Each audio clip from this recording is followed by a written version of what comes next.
नमस्कार। प्राइम न्यूजमा स्वागत छ। म दृष्टिवाणी धिताल र म जीवन खड्का। सुरुमा हेडलाइन्स।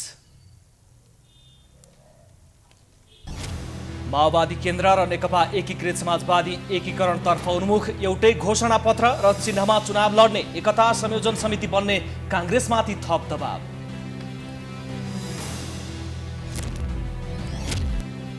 निर्वाचन आचार संहितामा एमालेको 17 बुँदे सुझाव, मौन अवधि 24 घण्टा झार्न माग।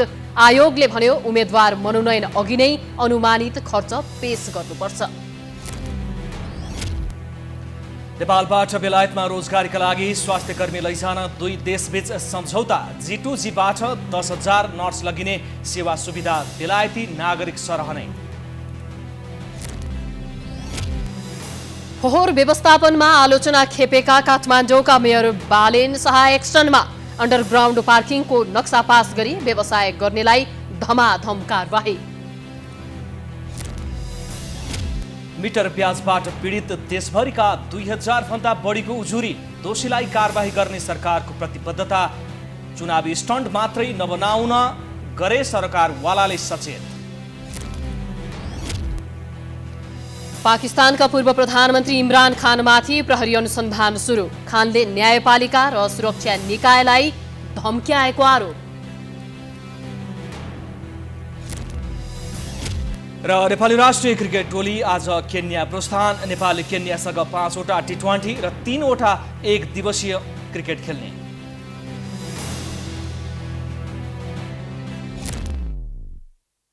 अब प्राइम न्यूज विस्तारमा। सत्ता गठबन्धनका शीर्ष नेताहरूबीच आजको बैठकमा पनि सिट बाँडफाँडको विषयमा सहमति जुट्न सकेन। कार्यदल तहमा सहमति नजुटेको अवस्थामा शीर्ष तहमा छलफल सुरु हुँदा समेत सिट बाँडफाँडको मापदण्डमै सहमति जुट्न सकेन। त्यसैले सत्ता गठबन्धनका नेताहरू सदाझै आज पनि अर्को बैठकमा थप प्रक्रिया अगाडि बढाउने सहमति गरेर उठेका छन्। एक रिपोर्ट। कार्यदल स्तरमा 4 पटक र शीर्ष नेताको तहमा 2 पटक बैठक बस्दा पनि सिट संख्या त परको कुरा, दलहरू सिट बाँडफाँडको आधारमा सहमति गर्न समेत असफल भएका छन्।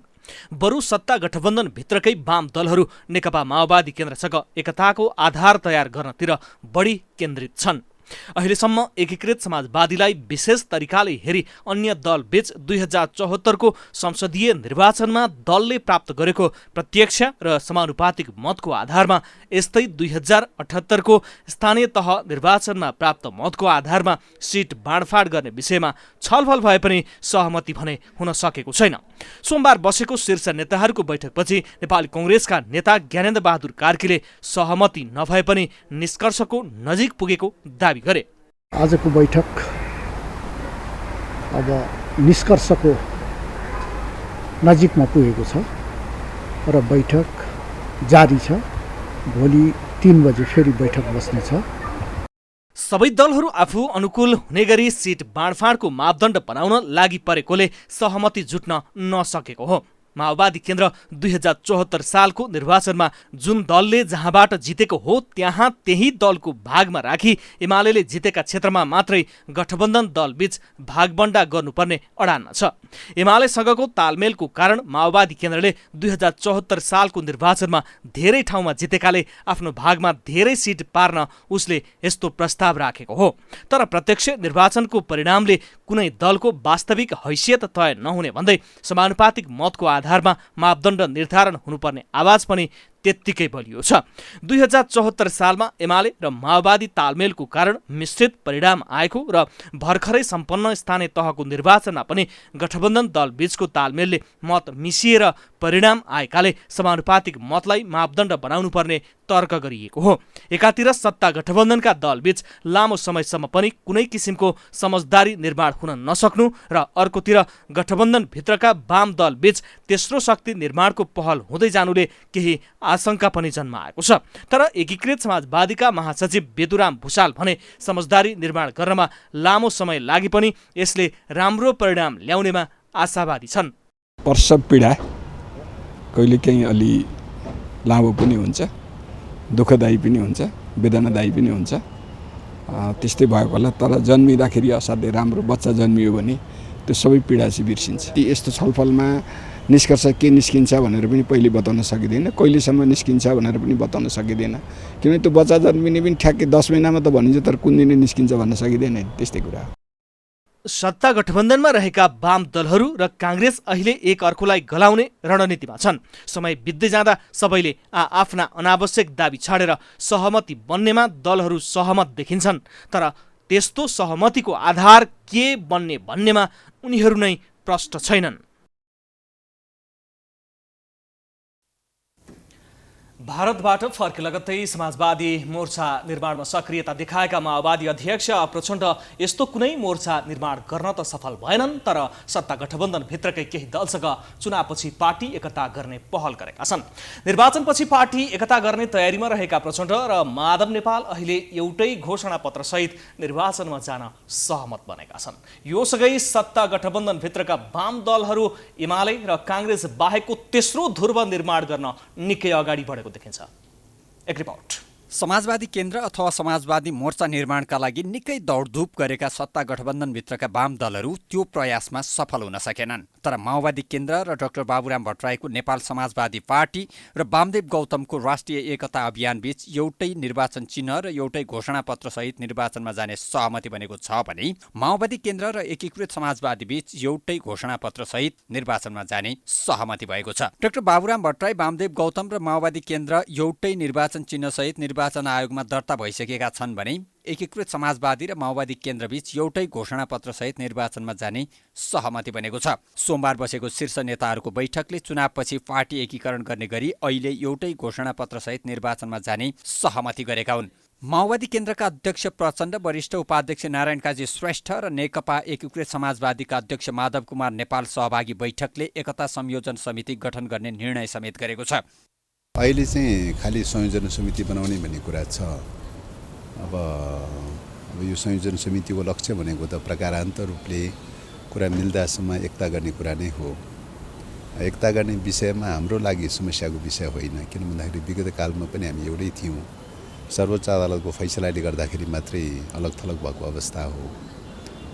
त्यस कारणले गर्दाखेरि अब उहाँहरू जहिले तयारी हुन्छ, हामी त हरहमेशा तयारी नै छौँ। पार्टी एकताका लागि माओवादी केन्द्रले केही दिनमै संयोजन समिति बनाउने बताएको छ। एकीकृत समाजवादीले भने यसअघि नै समिति बनाइसकेको छ। समाजवादी केन्द्र निर्माणमा असफल रहे पनि अहिले एउटै घोषणापत्र र एउटै निर्वाचन चिन्हसहित निर्वाचनमा जान र निर्वाचनपछि पार्टी एकीकरण गर्न उनीहरू सहमत बन्नुले एमाले र काङ्ग्रेस बाहेक तेस्रो विकल्प समेत निर्माण गर्नमा प्रचण्ड सफल भएका छन्।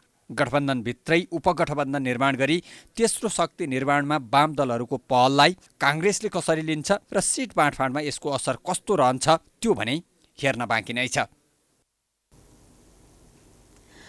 5 दलीय गठबन्धनलाई मिलाएर लाने चौतर्फी चुनौती भइरहेका बेला नेपाली काङ्ग्रेस भित्रको असन्तुष्ट समूहले आफूहरूलाई सम्मानजनक टिकट उपलब्ध गराउन सभापति देउवालाई दबाब दिन थालेको छ। पार्टीभित्रको आन्तरिक एकता मजबुत नभई गठबन्धनको बलमा मात्र निर्वाचनमा गए त्यसको औचित्य नहुने इतर समूहको भनाइ छ। एक रिपोर्ट। नेपाली काङ्ग्रेसको 14औं महाधिवेशनमा सभापतिमा पराजित शेखर कोइरालाले आफ्नो समूहलाई संसदीय निर्वाचनमा सम्मानजनक सिट उपलब्ध गराउन सभापति देउवालाई दबाब दिइरहेका छन्। पार्टीको 14औं महाधिवेशनमा 40% मत पाएको र त्यही आधारमा आफ्नो समूहलाई सम्मानजनक सिट उपलब्ध गराउन दबाब दिइरहेका छन्। असार 25 र 26 गते भेला गरेरै संस्थापनको कार्यशैलीको विरोधमा उत्रिएका कोइरालाले साउन 29 गते प्रधानमन्त्री निवास बालुवाटार पुगेर आफ्नो समूहलाई सम्मानजनक सिट उपलब्ध गराउन देउवामाथि दबाब बढाएका थिए। त्यो बेला मौन रहेका देउवाले साउन 30 गते सानेपामा स्थानीय निकायका पदाधिकारीको अभिमुखीकरण कार्यक्रममा पार्टीमा सबैलाई मिलाएर लाने बताएका थिए। पार्टीको आन्तरिक एकता मजबुत नभई निर्वाचनमा गए त्यसको औचित्य नरहने संस्थापन इतरको भनाइ छ। बेला कुनै काङ्ग्रेस कार्यकर्तालाई अन्याय फिल हुँदैन, अन्याय भएपछि त विद्रोह हुन्छ। अन्यायको साधारण नियम छ कि यदि अन्याय भयो भने विद्रोह हुन्छ, किनकि यो हाम्रो बिपी कुरालाई नै सिकाएर गएको छ कि अन्यायको विरुद्धमा विद्रोह गर्नुपर्छ, आवाज उठाउनुपर्छ। त्यस कारणले मलाई लाग्छ कि चुनाव आउनुभन्दा पहिला पार्टी एकडिक्का हुन्छ। पार्टीको जुन आन्तरिक एकता बलियो बनाएर मात्र गठबन्धनको काम सही रूपले कार्यान्वयन हुन सक्छ। यदि पार्टीको आन्तरिक एकता बलियो भएन भने गठबन्धनको औचित्य नै समाप्त हुन्छ। संस्थापन पक्षले भने सबैलाई मिलाएर लानु सभापतिको दायित्व भए पनि महाधिवेशनको कुरा उठाएर 40% सिटको बार्गेनिङ गर्नु उपयुक्त नभएको बताएको छ। 40%ले 40% अधिकार प्राप्त गर्ने हो भने निर्वाचनका सन्दर्भमा विजय प्राप्त गरेर नेतृत्व गर्नुको अर्थ के रह्यो? निर्वाचित भइसकेपछि निर्वाचित सभापतिले सबैलाई सन्तुलित रूपले ड्राइभ गर्ने उहाँको कर्तव्य हो र 40% मैले मत प्राप्त गरेँ भनेर मेरो 40% हक हो भने गरी जाने हो भने निर्वाचनको के अर्थ रह्यो? कतिपय काङ्ग्रेसका नेताले भने 5 दलीय गठबन्धनलाई मिलाएर लाने सभापति देउवाले आफ्नो पार्टीभित्रको आन्तरिक किचलो मिलाएर अगाडि बढ्नुपर्नेमा विश्वस्त देखिन्छन्। गुट उपगुट हरेक यो प्रजातान्त्रिक पार्टीमा संसारभरि हुन्छ, तर जहाँसम्म अब चुनाव मङ्सिर 4 गतेको चुनावको कुरो छ, अब अहिलेको चाहिँ सभापतिले सबलाई मिलाएर जान्छौँ, हामी गठबन्धन गरेर अरू पार्टीलाई त मिलाउँछौँ भनेर हाम्रो सभापति लाग्नु भएको छ भने आफ्नो पार्टीलाई नमिलाउने कुरै हुँदैन। नेपाली काङ्ग्रेस एक टिक्का भएर अगाडि बढ्छ। नेपाली काङ्ग्रेसमा लामो समयदेखि गुट उपगुट तथा सहगुट सञ्चालन छन्।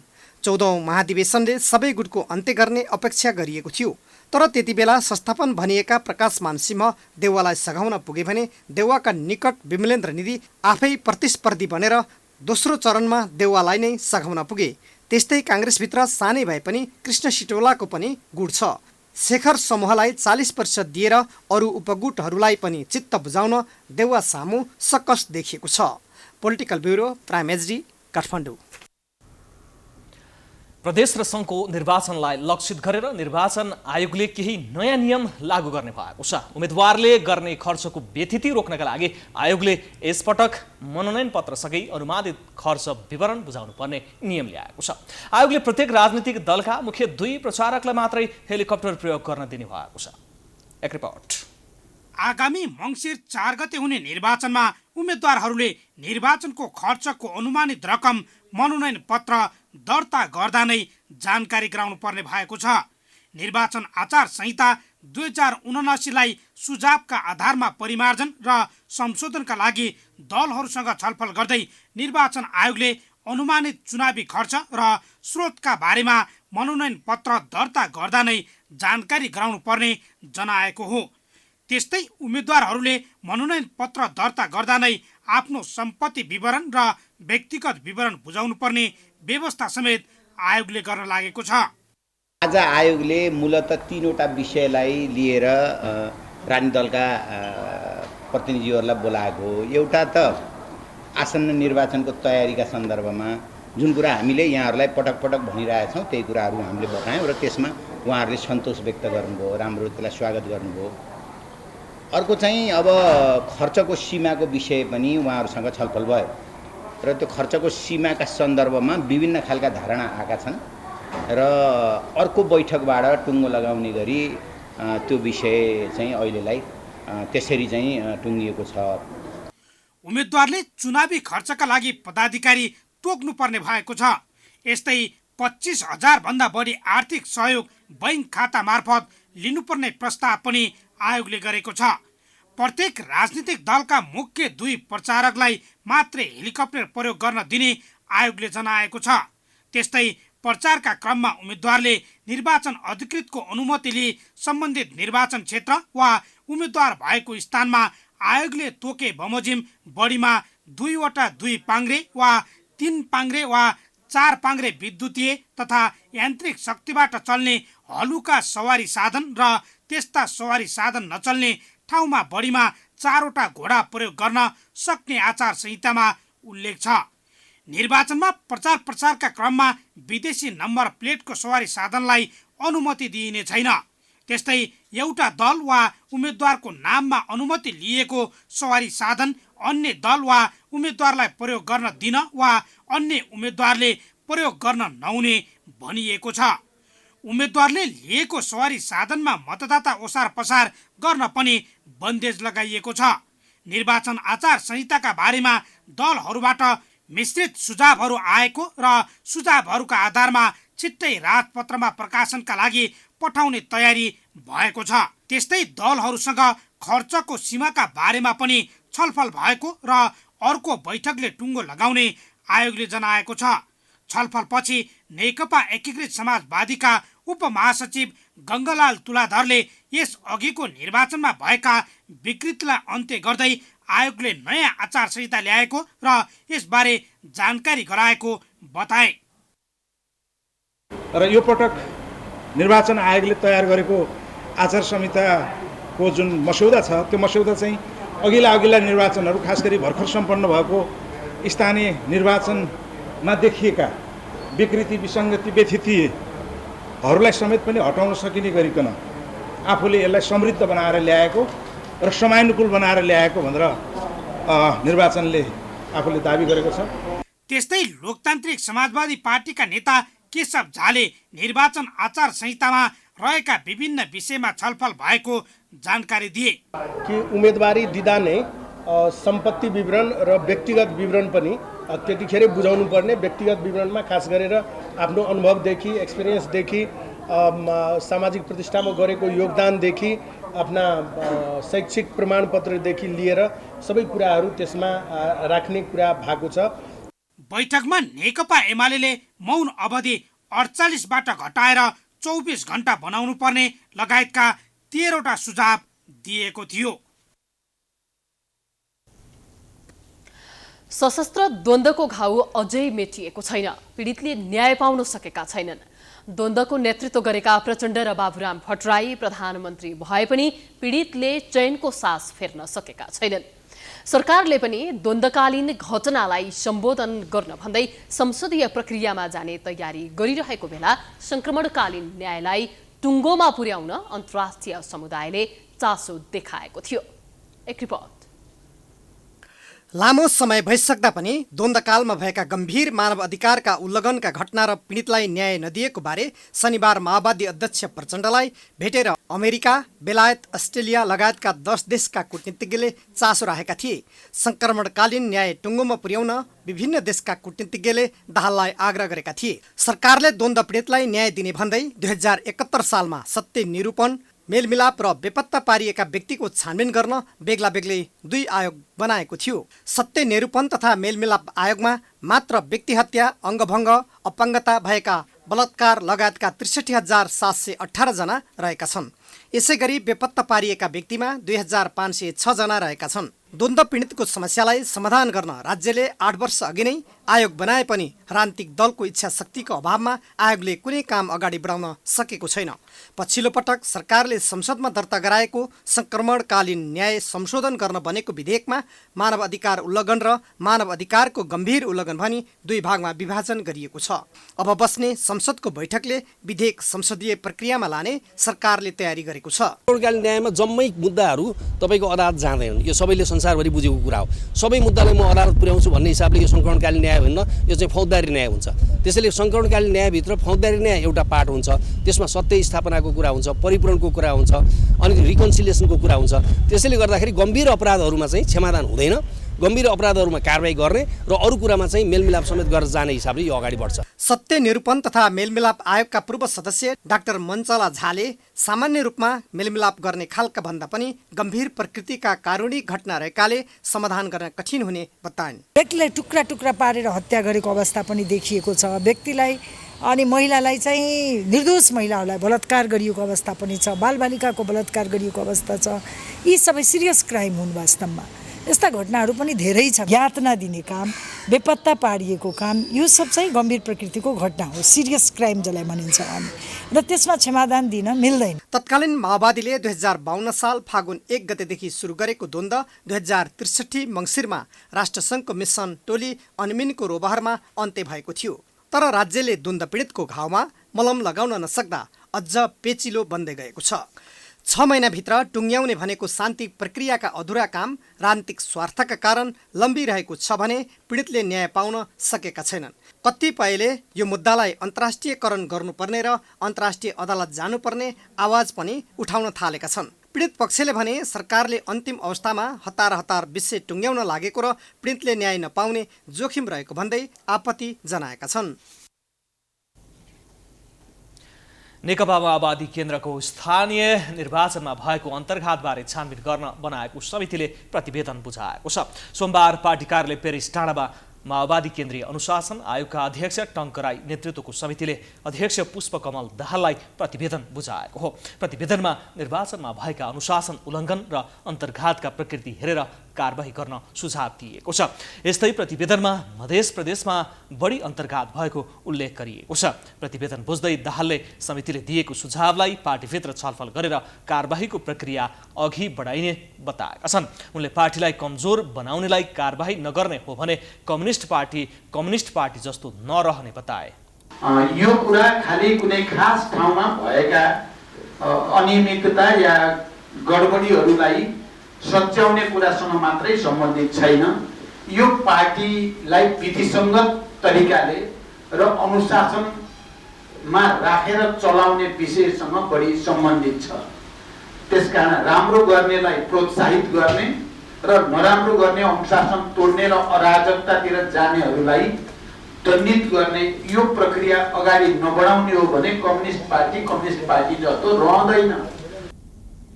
यस्तै छानबिन समितिका संयोजक राईले पार्टीभित्र अन्तर्घात भएका कारण लहान, सिराहा, महोत्तरी, बर्दिया लगायतका स्थानमा पराजय भोग्नु परेको बताए। उनले उम्मेदवारको चयन गर्दा केही कमजोरी भएकोले पनि अन्तर्घात भएको हुन सक्ने औल्याएका छन्।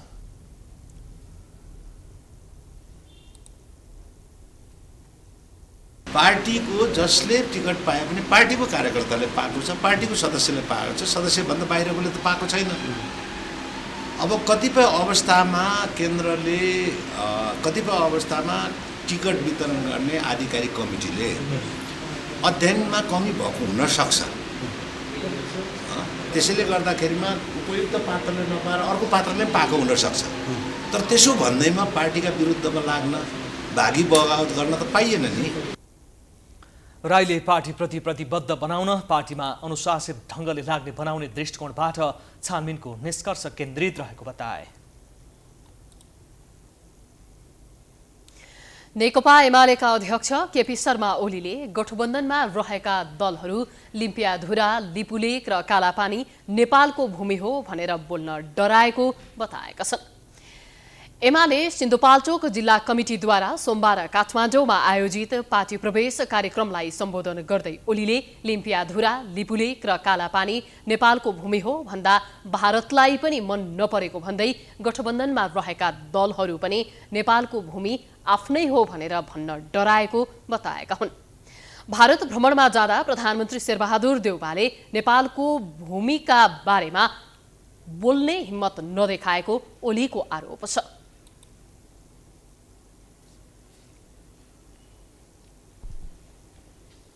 हामीले नक्सा जारी गर्यौं, संविधानमा त्यसलाई अङ्ग बनायौं र हामीले पत्राचार गर्यौं, भारतलाई पत्राचार गर्यौं, यो हाम्रो भूभाग फिर्ता दिनुहोस्। म सुन्छु यो कुरा भारतलाई मन परेको छैन अरे। भारतलाई मन पर्छ कि पर्दैन होइन, भारतलाई मन पर्न पर्छ। नेपालले आफ्नो जमिन फिर्ता मागेको छ। हामी अरूको जमिनमा दाबी गरिरहेका छैनौँ, हाम्रो आफ्नो जमिन फिर्ता मागिरहेका छौँ। त्यति पनि मन नपराउने, त्यस्तो पनि हुन्छ। त्यस कारण यो मन पराउनुपर्छ, फिर्ता गर्नुपर्छ। यो कुरासँग यो गठबन्धन भन्ने छ नि, गठबन्धनको हेर्नुहोस् त म्याउ म्याउ, पीडितहरूका आँसुमा खेलवाड गर्न, पीडितहरूलाई अझ पीडा थप्नका लागि शान्ति प्रक्रिया होइन, पीडा टुङ्ग्याउनका लागि समाजमा पीडा टुङ्ग्याउनु पर्यो। हिजोको द्वन्द्व भित्रदेखि सिङ्गो समाजमा द्वन्द्व अन्त्य गर्नु पर्यो। अध्यक्ष ओलीले प्रतिस्पर्धात्मक बहुदलीय व्यवस्थाप्रति पनि गठबन्धन प्रतिस्पर्धाको राजनीति नभएर राजनीतिलाई दुश्मनीको विषय बनाएको धारणा राखे। एमसीसी बारे गठबन्धनमा रहेका दलहरूले दोहोरो चरित्र देखाएको र नागरिकता विधेयकमा पनि राष्ट्रपतिले दिएको सुझाव नमानी जस्ताको त्यस्तै पास गरेको भन्दै ओलीले आपत्ति जनाए।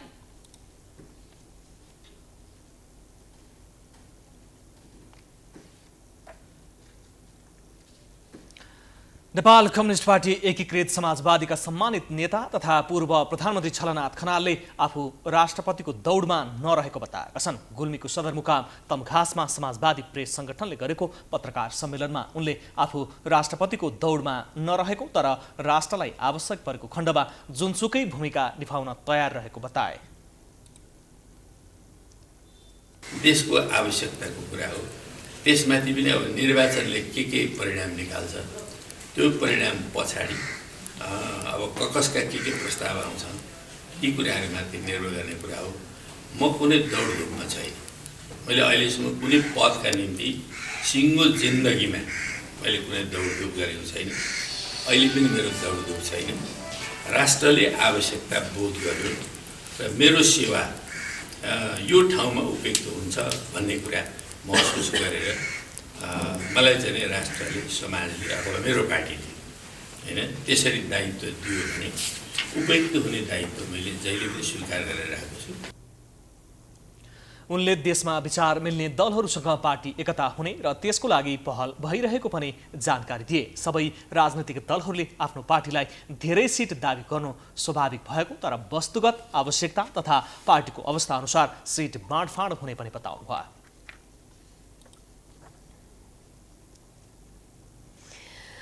बेलायत र नेपाल सरकार बीच बेलायतको स्वास्थ्य क्षेत्रमा नेपाली नर्सलाई रोजगारी प्रदान गर्ने समझदारी पत्रमा हस्ताक्षर भएको छ। सोमबार सिंहदरबारमा श्रम रोजगार तथा सामाजिक सुरक्षा मन्त्री शेरबहादुर कुँवरको उपस्थितिमा मन्त्रालयका सचिव एक नारायण अर्या र नेपालका लागि बेलायतकी राजदूत निकोला पोलिट बीच समझदारी पत्रमा हस्ताक्षर भएको हो। समझदारीबाट नेपाली स्वास्थ्यकर्मीलाई विधिसम्मत तवरले बेलायतको स्वास्थ्य क्षेत्रको रोजगारीमा सहज संलग्नताको वातावरण तयार हुने र जनशक्तिको विकास समेत हुने मन्त्रालयले जनाएको छ। बेलायतमा स्वास्थ्य सेवामा कार्यरत रहँदा नेपाली स्वास्थ्यकर्मीको सेवा सुविधा र अधिकार बेलायती स्वास्थ्यकर्मी सरह हुने व्यवस्था मिलाइएको छ। नेपाली स्वास्थ्यकर्मी छनौट पदस्थापन सेवा सुविधा सम्बन्धी मापदण्ड हाल छलफलमा रहेको र यस सम्बन्धी सबै व्यवस्था G2G प्रक्रिया बमोजिम हुने सचिव अर्यालले बताए। अरू देशहरूमा पनि कुन सक्सेसफुल इक्जाम्पल छ त्यो इक्जाम्पललाई साइड गरेर हाम्रो दुई देश बिचको टिम बस्छ। नेपालले पनि सिलेक्सन गरेको गभर्मेन्ट अफ युनाइटेड किङडमको अथवा एम्बेसीको रिप्रेजेन्टेटिभ बसेर एउटा कमिटी फर्म हुन्छ। त्यो कमिटीले नै एउटा कार्यविधि बनाउँछ, प्रोसिड्युर बनाउँछ, कसरी सिलेक्सन गर्ने भन्ने बनाउँछ। त्यस्तै नेपालका लागि बेलायतकी राजदूत निकोला पोलिटले नेपाली स्वास्थ्यकर्मीहरूलाई बेलायतमा रोजगारी दिन पाउनु खुसीको कुरा भएको भन्दै आगामी दिनमा स्वास्थ्य क्षेत्रको निरन्तर सुदृढीकरण र आधुनिकीकरणमा सहयोग जारी रहने बताए।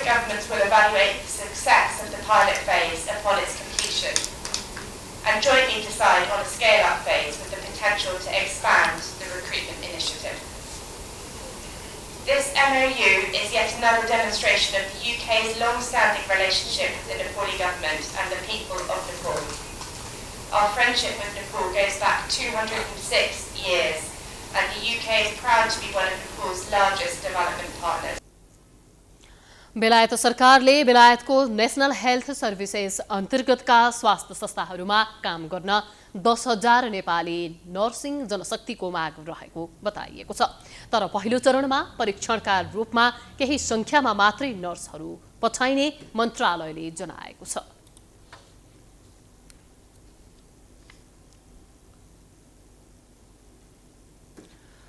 काठमाडौँ क्षेत्र नम्बर 5बाट प्रतिनिधि सभा सदस्यका लागि प्राध्यापक डाक्टर गोपीलाल न्यौपानेले उम्मेदवारी घोषणा गरेका छन्। सोमबार रिपोर्टर्स क्लब नेपालमा पत्रकार सम्मेलन गर्दै न्यौपानेले आगामी मङ्सिर 4 गते हुने प्रतिनिधि सभा चुनावमा स्वतन्त्र उम्मेदवारी दिने बताएका हुन्।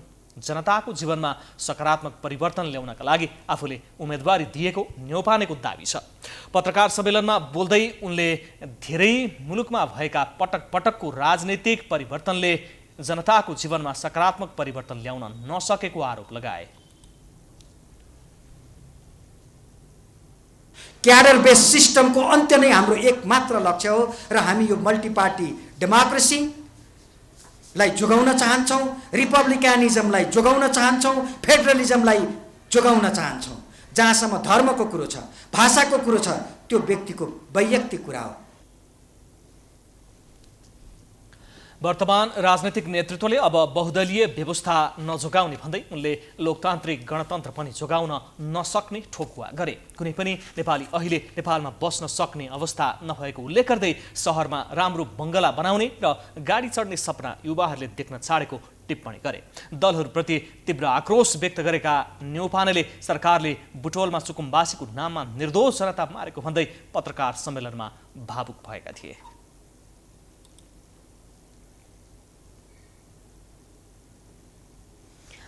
काठमाडौँमा ठुला ठुला घर र भवन छन्।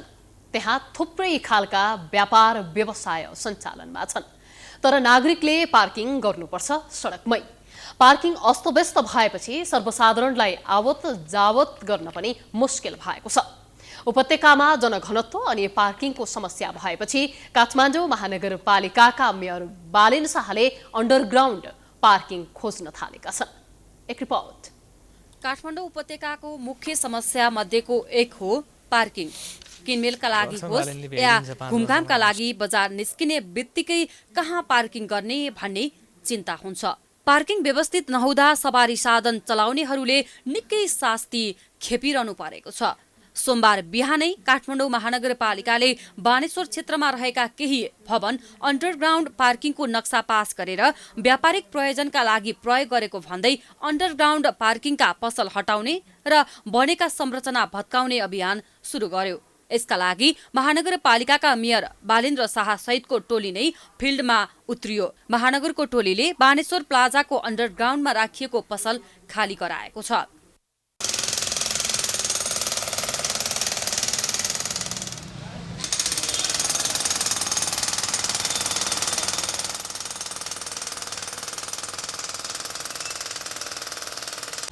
अन्डरग्राउन्ड पार्किङको नक्सा पास गरेर व्यापारिक प्रयोजनका लागि प्रयोग भएको पाइएको भन्दै महानगरपालिकाले सूचना मार्फत हटाउन यस अघि नै जानकारी गराएको थियो। 35 दिने म्याद सकिएसँगै सोमबारदेखि स्थलगत रूपमा कारबाही सुरु गरेको हो। नयाँ बानेश्वर क्षेत्रमा महानगरपालिकाबाट अन्डरग्राउन्ड पार्किङको अनुमति लिएर 22 वटा भवन बनेका छन्। उपत्यकाभर 200 भन्दा धेरै भवन बनेका छन्। अनुगमनका लागि प्राय सबै भवनले अन्डरग्राउन्ड पार्किङ क्षेत्रलाई पसल सञ्चालनका लागि भाडामा दिएको पाइएको नगर प्रहरी प्रमुख राजु पाण्डेले जानकारी दिए।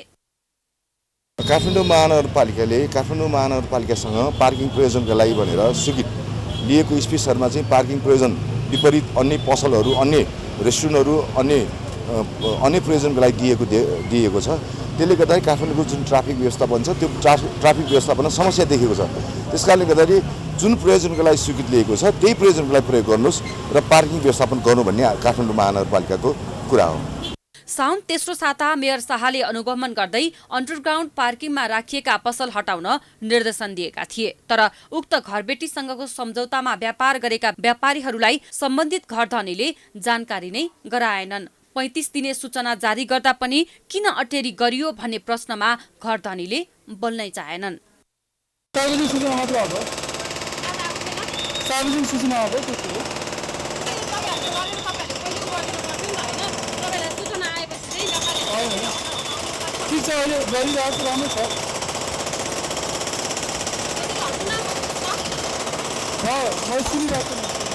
महानगर एक्सनमा उत्रिएपछि व्यापारीहरूले असन्तुष्टि जनाएका छन्। उनीहरूले घरबेटीसँग भएको सहमति आफूहरूलाई थाहा नभएको भन्दै मारमा परेको गुनासो गरेका छन्। 35 दिन सूचनापछि 15 दिन आउला, 1 हप्ता आउला, दसैँ आउला, तिहार आउला भनेर यो पछाडि जान्छ भन्ने सोच दिमागमा रहेर उहाँहरूले त्यो किसिमको जानकारी हाम्रो व्यापारीलाई गराउनु भएन र यतिखेर व्यापारीहरू मरे। यो जुन किसिमको यो व्यवसाय गर्न व्यवसायहरूलाई चाहिँ ठुलो मार परेको छ। यो किसिमको अब क्षतिपूर्ति कुराहरू होला, के होला, कसो होला, यो एउटा फरक पाटो भयो। तर व्यवसायहरू चाहिँ एकदमै अहिलेको यो जुन किसिमको कामले गर्दाखेरि चाहिँ अलिकति उहाँहरूलाई असर चाहिँ परेकै छ। सडकमा पार्किङ गरे महानगरपालिकाले नै सवारी साधन लिएर दुःख दिने गरेको गुनासो गर्छन्। व्यवस्थित पार्किङ बनाएर आफूहरूलाई समेत सहज हुने सर्वसाधारणको भनाइ छ। पार्किङ सबैको चाहिन्छ बाइक हुनेलाई। पार्किङ नबिना त बाटोमा राख्यो भने ट्राफिकहरूले उठाइदिन्छ। जहाँ बाइक खोज्दा टेन्सन हुन्छ, लफडा हुन्छ। त्यो गर्नुभन्दा पनि पार्किङ भएको राम्रो हो नि। एकदम राम्रो हो नि। म स्वागत गर्छु यसलाई। यो चाहिँ गर्नै पर्ने हो। जुन जुन पास गरेर कि नक्सा पास जुन प्रयोजन गर्यो भने त्यही चाहिँ हुनुपर्छ। पार्किङकै लागि सर्वसाधारणले अनावाहक रूपमा दुःख पाइरहेका छन्।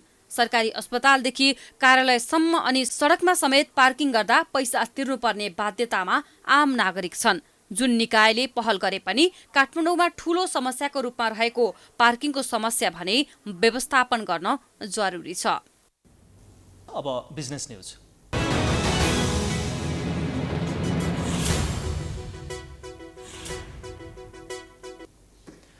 मिटर ब्याज पीडितलाई न्याय दिलाउन गठित कार्यदलले आह्वान गरे बमोजिम देशभरबाट 2000 को हाराहारीमा पीडितहरूले उजुरी दिएका छन्। गृह मन्त्रालयले गठन गरेको कार्यदलले मिटर ब्याजबाट पीडित भएका व्यक्तिलाई भदौ 5 गतेसम्म उजुरी दिन आह्वान गरेको थियो। सोही अनुसार परेका उजुरी अब अध्ययन गर्न सुरु गरिएको छ। एक रिपोर्ट। केही वर्ष यता देशका विभिन्न स्थानमा मिटर ब्याज पीडितको संख्या बढ्दै गएको छ। कतिपय जिल्लाका पीडितहरू न्याय पाउन संघीय राजधानी काठमाडौँ आएर धरना पनि दिइरहेका छन्। तर लामो समयपछि बल्ल सरकारले कार्यदल गठन गरेर मिटर ब्याज पीडितलाई न्याय दिलाउने आशा बढेको छ। साउन 27 गते गृह मन्त्रालयले गठन गरेको कार्यदलले भदौ 5 गतेसम्म पीडितलाई उजुरी दिन आह्वान गरेको थियो। सोही अनुसार देशका विभिन्न जिल्लाका 1832 जना मिटर ब्याज पीडितहरूले जिल्ला प्रशासन कार्यालयमा उजुरी दर्ता गरेका छन्। यो संख्या अझै बढ्न सक्ने बुझिएको छ। हिजोसम्मको तथ्याङ्क रफ तथ्याङ्क चाहिँ हेर्दाखेरि 1832 वटा उजुरी परेको विभिन्न जिल्लाबाट प्राप्त प्रारम्भिक तथ्याङ्क अनुसार हामीलाई जानकारी प्राप्त भएको छ। अब यो भनिराख्दाखेरि साथीहरूले कतिपय सवालमा विभिन्न मिडियामा आएको फरक तथ्याङ्कमा कन्फ्युज नहुनु होला, चाहिँ किनकि त्यसमा फेरि परिमार्जन गर्दै जिल्लाहरूले तथ्याङ्क पठाउने क्रम भएको हुनाले मोटामोटी भन्नुपर्दा झन्डै 2000 को हाराहारीमा उजुरीहरू प्राप्त भए। मिटर ब्याज कार्यदलका अनुसार पीडितले अझै पनि उजुरी दिन सक्नेछन्। अहिलेसम्म परेका उजुरीलाई आधार मानेर कार्यदलले स्थलगत अनुगमनका लागि विभिन्न जिल्ला जाने तयारी गरेको छ। कार्यदल भोलिदेखि नै जिल्लामा गएर त्यहाँका स्थानीय जनप्रतिनिधि लगायतसँग छलफल गरेर अबको 3 हप्ताभित्र प्रतिवेदन बुझाउनेछ। कार्यदललाई दोषीलाई कारवाही गर्ने लगायतका अधिकार भने दिइएको छैन। यसले गर्दा कतै चुनावको मुखमा राजनीतिक स्टन्ट त होइन भन्ने प्रश्न पनि उठेको छ। तर यो कुरालाई कार्यदलले अस्वीकार गर्छ। एउटा हिन्दीमा गीत छ नि, कुछ तो लोग कहेंगे लोगों का काम है कहना भने जस्तो तर्क जेसुकै पनि गर्न सकिन्छ। सरकारले यो चाहिँ वित्तीय अपराध एकदमै यो जालो फैलिएको जालो चाहिँ हो, यसलाई चाहिँ तोड्नुपर्छ, च्यात्नुपर्छ र वित्तीय अपराधीहरूलाई कानुनको कठघरामा ल्याउनुपर्छ भनेरै सम्माननीय प्रधानमन्त्रीज्यूबाटै पहल भएर यो चाहिँ जुन कार्यदल गठन भएको हुनाले कार्यान्वयन हुनेमा हामीलाई शङ्का छैन र कार्यदलले सिफारिस गर्नुभन्दा अगाडि नै विभिन्न जिल्लाहरूमा यस्ता पीडकहरूको विरुद्ध हाम्रो स्थानीय प्रशासनले कारबाही प्रारम्भ गरिरहेको समाचार यहाँहरूले पनि छापिराख्नु भएको छ। ती कुराहरूबाट स्पष्ट हुन्छ। अहिलेसम्म परेका उजुरीमध्ये सबैभन्दा धेरै मध्य प्रदेशबाट परेका छन्। मध्य प्रदेशबाट 58% अर्थात् 1069 उजुरी परेका छन्। त्यस्तै बागमती प्रदेशबाट 358, लुम्बिनी प्रदेशबाट 211, प्रदेश 1 बाट 92, सुदूरपश्चिम प्रदेशबाट 45, गण्डकीबाट 35 र कर्णालीबाट 22 वटा उजुरी परेका छन्। उता महोत्तरी जिल्ला प्रहरी कार्यालयले पक्राउ गरेको जिल्लाको मिटर ब्याजी अनुरोध शाहको ससुराली घरबाट 71 लाखभन्दा बढीको कपाली तमसुक बरामद भएको छ। उनले 13 जनासँग मिटर ब्याज चलाएर 20,33,000 ठगी गरेको बेहोराको उजुरी परेपछि उनी फरार भएका थिए। यस्तै शाह जस्तै सयौं मिटर ब्याजीले गाउँलेलाई पीडित बनाएपछि सरकारले सुझाव दिने गरी कार्यदल गठन गरेको हो। अब sports news.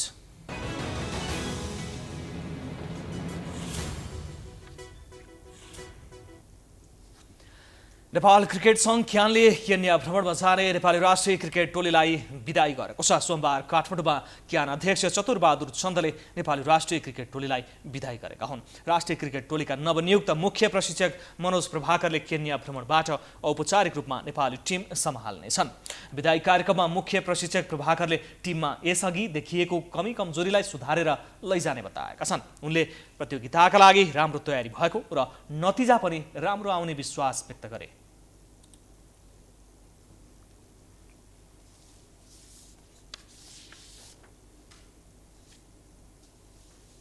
The main strength and main, our base is how to play new ball and how to bowl new ball. It depends totally on them.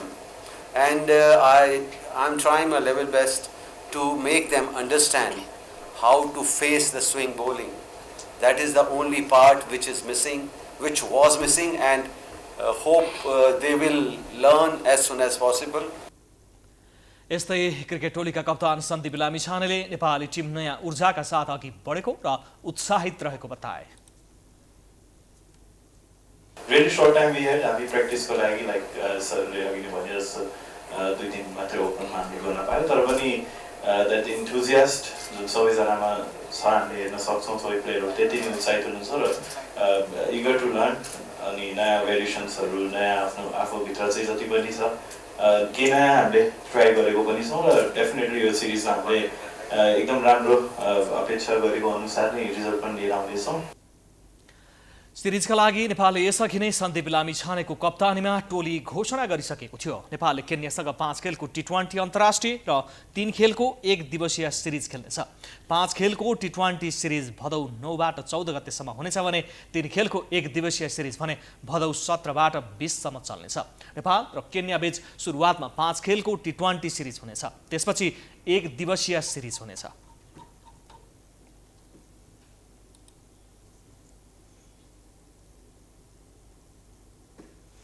हामी प्राइम न्यूजको अन्त्यमा आइपुगेका छौं। जाँदा जाँदै हेडलाइन्स पुनः एकपटक। माओवादी केन्द्र र नेकपा एकीकृत समाजवादी एकीकरणतर्फ उन्मुख। एउटै घोषणापत्र र चिन्हमा चुनाव लड्ने, एकता संयोजन समिति बन्ने, कांग्रेसमाथि थप दबाव। निर्वाचन आचार संहितामा एमालेको 17 बुँदे सुझाव, मौन अवधि 24 घण्टामा झार्न माग। आयोगले भन्यो उम्मेदवार मनोनयन अघि नै अनुमानित खर्च पेश गर्नुपर्छ।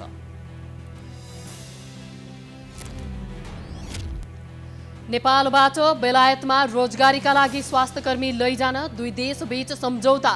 G2Gबाट 10,000 नर्स लगिने, सेवा सुविधा बेलायती नागरिक सरहनै।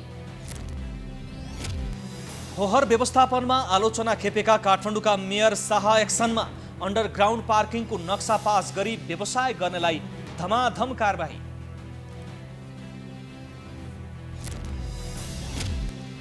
मिटर ब्याजबाट पीडित, देशभरिबाट 2,000 भन्दा बढीको उजुरी। दोषीलाई कारबाही गर्ने सरकारको प्रतिबद्धता। चुनावी स्टन्ट मात्रै नबनाउन गरे सरकारवालाहरूले सचेत। पाकिस्तानका पूर्व प्रधानमन्त्री इमरान खानमाथि प्रहरी अनुसन्धान सुरु। खानले न्यायपालिका र सुरक्षा निकायलाई धम्क्याएको आरोप।